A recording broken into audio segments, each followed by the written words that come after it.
കാട്ടാക്കടയിൽ മത്സരചിത്രം തെളിഞ്ഞു കഴിഞ്ഞു. 3 മുന്നണികളുടെയും സ്ഥാനാർത്ഥികൾ തയ്യാറാണ്.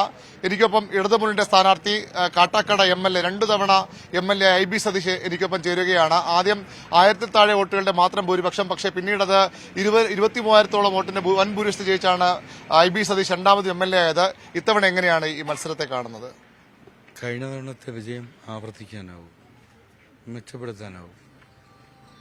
ഇടതുപക്ഷ ജനാധിപത്യ മുന്നണി സർക്കാർ കഴിഞ്ഞ 10 വർഷം കേരളത്തിലുണ്ടാക്കിയ ഒരു മാറ്റമുണ്ട്. അത് സാമാന്യ ബുദ്ധിയുള്ള എല്ലാവർക്കും കാണാനും അനുഭവിക്കാനും പറ്റുന്ന മാറ്റമാണ്. ആ മാറ്റം കാട്ടാക്കടയിലും ഉണ്ടായി എന്ന് മാത്രമല്ല, ഇടതുപക്ഷ ജനാധിപത്യ മുന്നണി സർക്കാർ, പിണറായി സർക്കാർ ആരംഭിച്ച പല ആശയങ്ങളുടെയും തുടക്കം കാട്ടാക്കടയായിരുന്നു.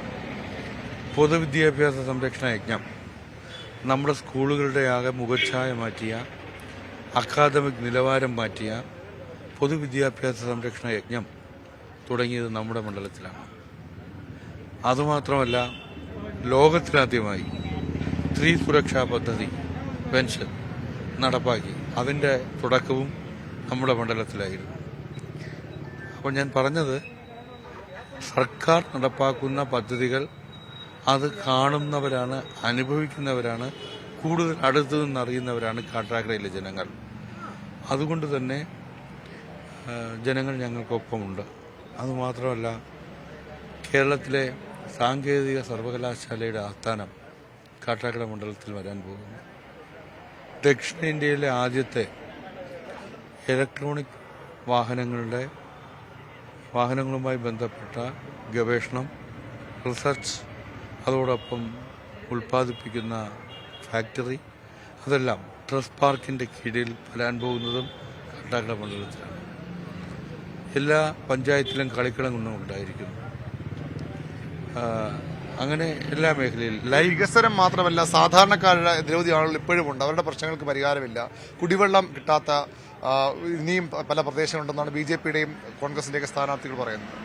കുടിവെള്ളം, ജൽജീവൻ മിഷന്റെ നിർമ്മാണ പ്രവർത്തനങ്ങൾ നടക്കുന്നു.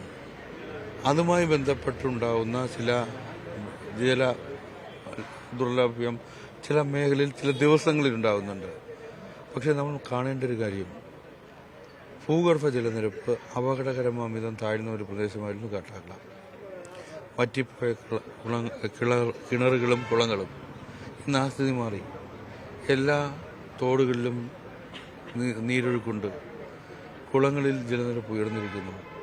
കേന്ദ്ര സർക്കാരിൻ്റെ ഭൂഗർഭ ജലവകുപ്പിൻ്റെ റിപ്പോർട്ടുകളുണ്ട്. തിരുവനന്തപുരം ജില്ലയിൽ ഭൂഗർഭ ജലനിരപ്പ് ഉയർന്ന ഏക പ്രദേശം കാട്ടാക്കട മണ്ഡലമാണ് എന്നത്. അപ്പോൾ അത് ആരോപണമാണ്. ജലസമൃദ്ധി എന്ന പദ്ധതിയെ, അതിൽ നിന്ന് കിട്ടുന്ന സ്വീകാര്യത, അതിനെതിരായി ഈ പൈപ്പ് ലൈൻ വഴി കിട്ടുന്ന വെള്ളത്തിൻ്റെ മുടക്കം അതിനെ ഉപയോഗിക്കുകയാണ് രാഷ്ട്രീയമായി. അതിനെ ദുഷ്ടലാക്കാനുള്ളത് അതിനെ ജനങ്ങൾ മനസ്സിലാക്കുന്നു. ഐക്യരാഷ്ട്രസഭയിൽ ഡോക്ടർ പോൾ വാൻ മീൽ അദ്ദേഹം ഒരു പേപ്പർ അവതരിപ്പിച്ചു. അതിൽ പറയുന്നുണ്ട്, സ്കൂൾ കുട്ടികൾ മുതൽ വയോജനങ്ങൾ വരെ അണിനിരന്ന ഒരു യജ്ഞം ആണ് ഇത് എന്ന്. തീർച്ചയായും അതിനൊരു മാറ്റം ഉണ്ടായിട്ടുണ്ട്. വാട്ടർ അതോറിറ്റിയുടെ പൈപ്പ് ലൈനിൽ കൂടെ വെള്ളം വരാതെ ആകുന്നതിന് മറ്റ് ചില കാരണങ്ങളാണുള്ളത്. അതും ജലസമൃദ്ധിയും തമ്മിൽ കൂട്ടിക്കെട്ടേണ്ട കാര്യമില്ല.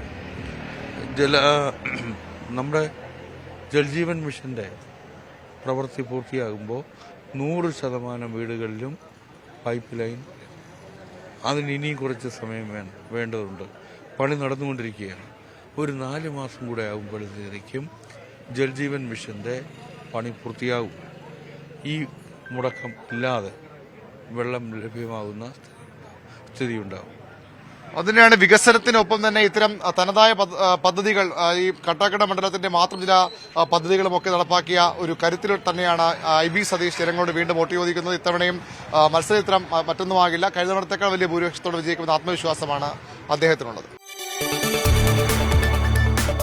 കൂടുതൽ വാർത്തകൾക്ക് News 18 Keralam YouTube channel subscribe ചെയ്യുക.